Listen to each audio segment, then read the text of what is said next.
정말 귀한 손님 모셨습니다. 지금 경기지사 후보로 나선 뒤에 스타로서 떠오르고 계시고 여러 방송 출연하고 계시면서 지금 우리 이제 유권자들에게 큰 희망이 되고 있는 이성배 경기지사 후보님 모셔봤습니다. 어서 오십시오. 안녕하십니까. 드디어 그라운드 C에 제가 또 출연을 하게 됐습니다. 21대 대통령 선거 선대위 대변인 하셨고요. 네. 그다음에 이제 이 삼성전자 IT 마케팅, 그다음에 뉴욕 주립대 AI 정책 혁신 박사과정. 그렇습니다. 정확하게 학과명을 명확히 해야 됩니다. 이거 지금 뭐 또 궁금해하시는 분들이 있는데 뉴욕 주립대, 아하. 스토니브룩 공학대학교, 예. 그리고 기술사회학과 안에 있는 이 박사 PhD 이 과정명을 명확하게 할게요. 야. TPI 과정입니다. Technology, Policy and Innovation. TPI 과정이고요. 여기서의 기술 안에 이 학과에 이제 박사 그 코스웍이 있는데 그래요? 그 안에 이제 각각의 세부 이 과목들이 있잖아요. 제가 AI 관련된 과목을 주로 듣습니다. 그래서 기술 정책학 박사 그 중에 AI라고 제가 괄호를 딱 칠 수 있는 게 그 이유예요. 제가 약간 느낌이 약간 그 스포츠 중계하듯이 약간 이렇게. 그럼요.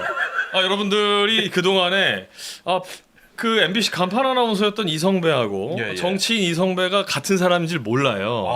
제가 좀 살이 좀 쪘어요. 좀 넓어졌고 공부하다 보니까 아무래도 이제 의자에 앉아서 과자 먹으면서 연구 이렇게 하다 보니까 불었습니다. 여러분 아쉽게 생각하시겠지만 도지사 되면 뺄게요.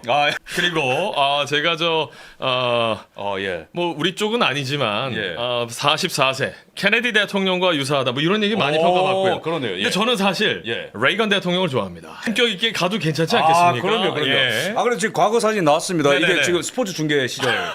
준호 준현아 미안해. 나 때문에 니네 얼굴 나와서 미안해. 제가 페이스북에서 그냥 뒤지다가 또 MBC 아침 방송 기분 좋은 아침 날 방송에 기분 좋은 날. 연경아 미안해.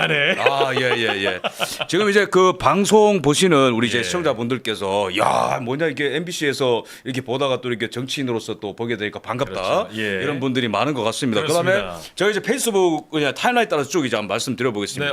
조사를 많이 하셨네요. 삼성의 초청으로 미국 법인 본사를 다녀왔다. 무슨 일입니까? 제가 삼성전자 공채 47기 23차. 그러다 보니까 이제 삼성전자 출신으로서 제 동기 기수들이 지금 상무를 달았어요. 그래서 부럽더라. 근데 이제 제가 미국의 뉴욕에서 박사하고 있는 거를 또 아름아름 다 알고 연락이 왔어요. 지금 북미 총괄 이라고 표현합니다. 북미 총괄이 뉴저지에 있어요. 정확하게는 잉그루드 클리프에 뉴저지 이 북미 총괄 본사가 들어와 있습니다.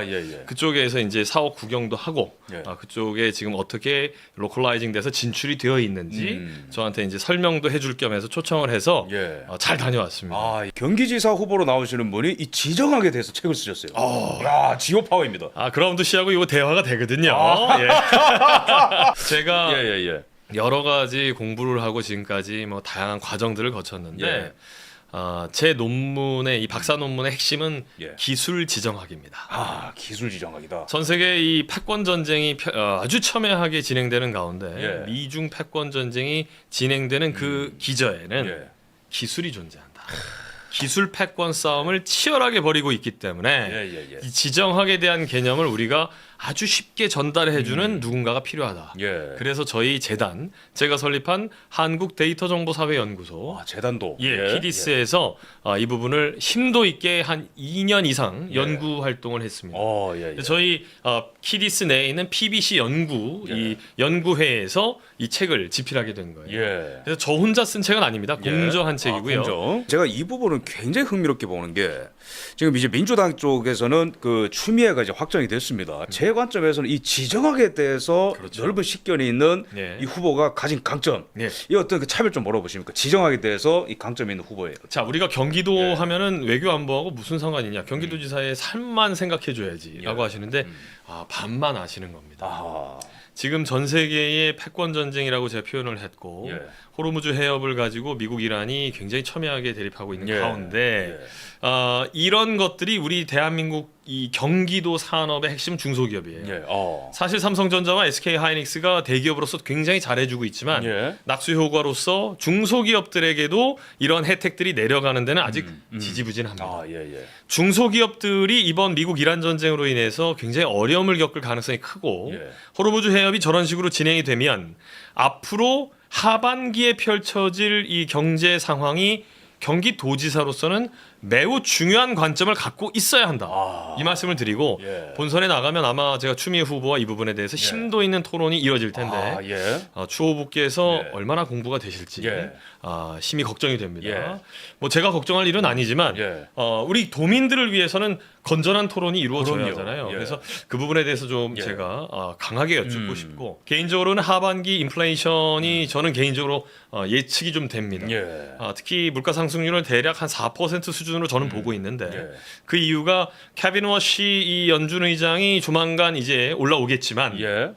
안타깝게도 통화 정책과 또 이 재무 정책 별개입니다. 예. 재정 정책은 별개인데 예, 예. 스콧 베센트 이 재무장관이 최근에 미국 이란 전쟁으로 인해서 예. 아마도 금리 인하에 대한 부분은 조금 신중할 필요가 있을 것이다. 이런 얘기를 했어요. 트럼프 대통령은 이번 중간 선거 때 금리 인하에 대한 기조를 굉장히 세게 가져가고 싶어 할 겁니다. 예. 당연히 케빈 워시도 거기에 발맞추려고 신경을 쓰겠지만 예. 지금 상황이 이 호르무즈 해협이라든지 미국 이란전으로 인해서 예. 쉽게 금리 인하하기가 아하, 미국 금리 녹록지 인하는 않을 거예요. 가능성이 적다. 예. 그러다 보면 재정 정책을 이끌어가는 수장인 이 스콧 베센트 재무장관의 입장에서는 예. 아마도 케빈 워시와 면밀한 소통이 이루어지게 될 겁니다. 아하, 예. 그러다 보면 우리가 생각하는 것만큼 금리 인하가 빨리 될 가능성은 저는 조금 천천히 진행될 수밖에 없지 않겠나. 예. 그러다 보면 이제 여러 가지로 물가 상승률이라든지 인플레이션에 대한 이 대비가 필요한데 예. 그런 입장에서 경기도의 수장인 경기도지사가 이 부분에 대한 이 대비와 예측을 어떻게 하느냐. 지금 사실 우리 이 경기도정이라 했을 때는 우리가 물론 교통, 주거 다 중요하지만은 지금은 이 지정학에 대한 폭넓은 이해 바탕 위에 예. 미래를 설계하고 실제적인 대비책을 세워야 된다. 그렇습니다. 야, 경기도지사님 인터뷰라면서 제가 스콧 베센트와 케빈 워시 이름이 나올 줄 몰랐습니다만, 그렇습니까? 저는 굉장히 감탄하고 있습니다. 예, 지금. 대단히 고맙습니다. 예, 예. 너무 또 극찬을 해주셔서 사실 이 경기도 1,400만의 인구를 책임진 데 네. 있어서 미국의 금리와 또 전쟁을 바라보면서 그렇죠. 계획을 세우는 것은 너무나 지금 중요한 부분이고. 이게 그래서 저희 40대가 나설 예. 때가 됐다 이 말씀을 드리는 이유예요. 예. 아무래도 그 동안에는 많은 정치인들이 이제는 좀 올드 패션드 해졌고 예. 젊은 정치인 그 중에서 40대 도지사 시대가 열려야 우리 그라운드 씨를 비롯한 많은 스마트한 인재들이 예. 당당하게 정치에 더 목소리를 내고 예, 예. 현재 상황을 더 냉정하고 굉장히 젊은 시각으로 바라볼 수 있다. 그래야 우리나라도 이제 정치에 한 단계 발전된 역할을 해줄 수 있지 않겠는가. 이성배가 나서야 하는 이유가 바로 거기 있어요. 예. 정책 얘기를 좀 해보자면은 아무래도 이번 경기도지사 키워드는 AI인 것 같아요. 네. 국힘 안에서도 AI 경제라는 키워드, 그다음에 추미애 후보 같은 경우에도 AI 비전을 뭐 이렇게 경기도에서 완성하겠다고 하는데 그러면은 이 다른 후보들과 이제 이 후보께서 차이가 나는 AI 정책 관련해서 네. 그 부분은 좀 어떤 차이점이 있다고 보십니까? 좀 짧게 설명드리겠습니다. 예. 많은 후보들이 AI를 가지고 무언가를 자꾸 만들겠다 말씀하시는데 AI는 그런 게 아닙니다. AI는 기본적으로 데이터예요. 데이터를 분석하고 해석해서 솔루션을 제시하는 것. 이것이 AI에 대한 기본적인 영역입니다. 이 이해도가 많이들 떨어져 계세요. 그리고 AI에 대한 이제 학습도 기본적으로는 데이터 학습이 있고 경험에 의한 학습이 있습니다. 이 경험에 의한 학습을 우리가 이제 소위 강화 학습이라고 표현하는데 이렇게 학습된 내용을 기반으로 해서 솔루션을 도출하는 시스템 그리고 서비스 이렇게 넘어가는 거거든요. 그래서 이 부분에 대해서 많은 분들이 조금 특히 정치인들이 조금 부족하신 부분이 있어요. 제가 하려고 하는 AI 경제에 대한 이야기는 예를 들면 일자리 창출이다라고 했을 경우에 사실 경기도에 일자리가 없는 게 아닙니다. 양질의 일자리가 없는 거예요. 대기업이 굉장히 성과를 내고 있을 때 중소기업은 지금 굉장히 어렵다고 말씀을 드렸습니다. 중소기업이 지금 일자리를 많이 열어줄 수 있을까요? 지금 중소기업들이 굉장히 어려운 상황인데 인재들을 많이 영입하기가 어렵습니다. 또 거꾸로 구직자의 입장에서 볼까요? 청년을 비롯해서 일자리를 구하는 이 구직자들 입장에서 보면 내가 어떤 영역에 강점을 갖고 있고 어떤 회사가 어떤 자리를 필요로 하는지에 대한 정보를 전혀 알지 못한 상태로 뭐가 뜨면 지원을 합니다. 그런 식으로 지금 진행이 되니까 양질의 일자리에 양질의 인재들을 매칭해주는 시스템이 정말 잘 되어 있지 않아요. 여기서 말하는 양질의 인력과 양질의 일자리라고 하는 표현 자체가 너무 단순한 표현이에요. 데이터를 통해서 경기도가 이런 시스템을 구축해 놓은 상태로 어떤 자리가 어떻게 필요하다, 어떤 인재가 여기에 적합하다라는 걸 1차적으로 걸러낼 수 있는 거 충분히 지금 데이터가 다 있습니다. 이런 걸 제가 하겠다. AI 정책 전문가라는 그렇습니다. 이 특징, 예. 두 번째로는 이 데이터 전문가라는 특징, 그렇습니다. 이 두 개가 지금 경기도에서 양질의 일자리를 만드는 데 있어서 맞습니다. 핵심이다. 그렇습니다. 후보님께서 좀 자주 말씀하시는 문장이 있는 것 같아요. 산업과 삶을 연결하는 경기도 삼축 생활권 전략. 이게 뭡니까? 연구 활동을 하면서 이 경기도지사 제안을 받았을 때 경기도 현안 분석이 가장 먼저였습니다.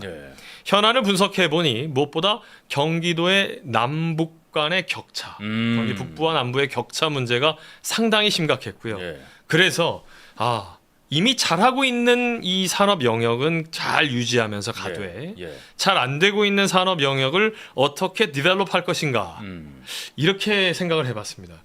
그래서 나온 것이 북부 클러스터, 남동부 클러스터, 그리고 남서부 클러스터 이렇게 3축으로 나눌 수 있게 됐습니다. 남동부는 쉽습니다. 반도체 AI 클러스터예요. 이건 이미 기업들이 잘하고 있고요. 여기에 규제를 어떻게 해소해주고 훨씬 더 잘할 수 있게 도와주느냐. 이게 제가 갖고 있는 남동부 클러스터에 대한 얘기입니다. 남서부 클러스터는 제가 원희룡 국토교통부 장관의 초대 장관정책 보좌관이었습니다. 장관정책 보좌관 선임이 됐지만 정치적 이유로 2달간 근무하고 다시 MBC로 돌아갔어요. 휴가를 내고 세종에 출근하면서 굉장히 많은 정책들, 그중에서도 스마트 모빌리티 정책의 마스터 플랜 수립에 기여합니다. 그 당시에 세웠던 것들이 자율주행에 대한 정책, 레벨 3, 레벨 4 단계로 가는 데 있어서 현대차와 어떻게 협업할 것인지. 사실 뭐 본선에서 하려고 했던 얘기인데요. 이 지금 자율주행 시스템은 테슬라 같은 경우는 카메라 센서 기반이에요. 근데 우리나라는 사실은 라이다 센서로 진행하려고 했습니다. 현대차가 최근에 송창현 대표님을 교체하면서 라이다 센서가 아닌 카메라 센서를 통해서 테슬라 시스템과 연계해서 가는 방향으로 고민을 좀 바꾸긴 했습니다만 라이다 센서, 레이다 센서, 카메라 센서 이렇게 3축입니다. 근데 그 중에서 가장 디테일하게 센서가 이 사람들을 확인하고 차량을 분석할 수 있는 건 라이다 센서.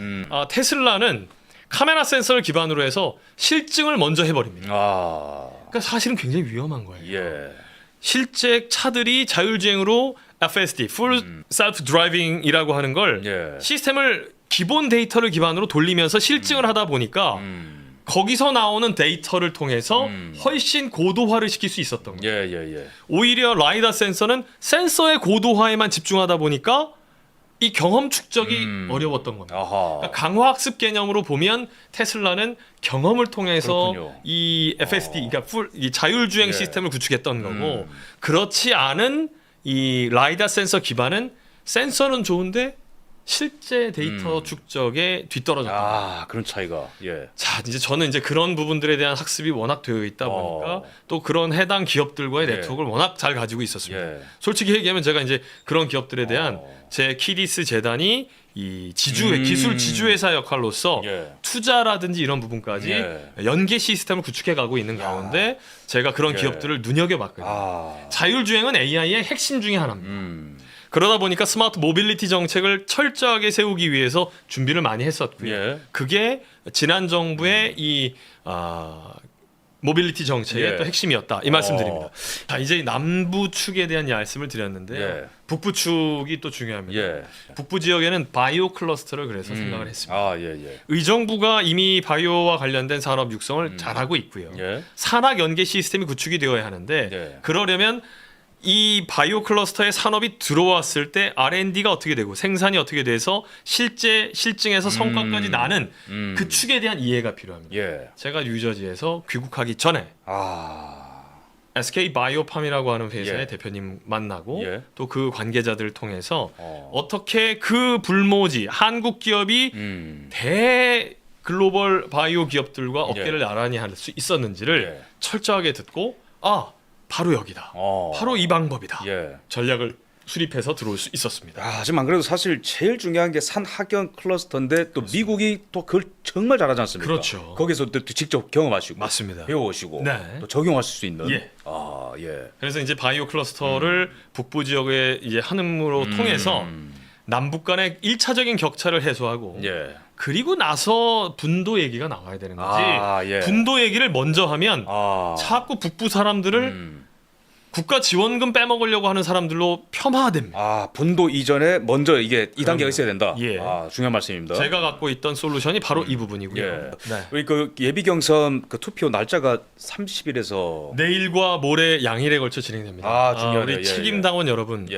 우리 보수 우파의 얼굴, 빨간 넥타이와 빨간 점퍼를 자랑스러워하는 우리 당의 얼굴, 저 이성배를 많이 응원해 주시면 네. 감사하겠습니다. 그리고 많이 예뻐해 주십시오.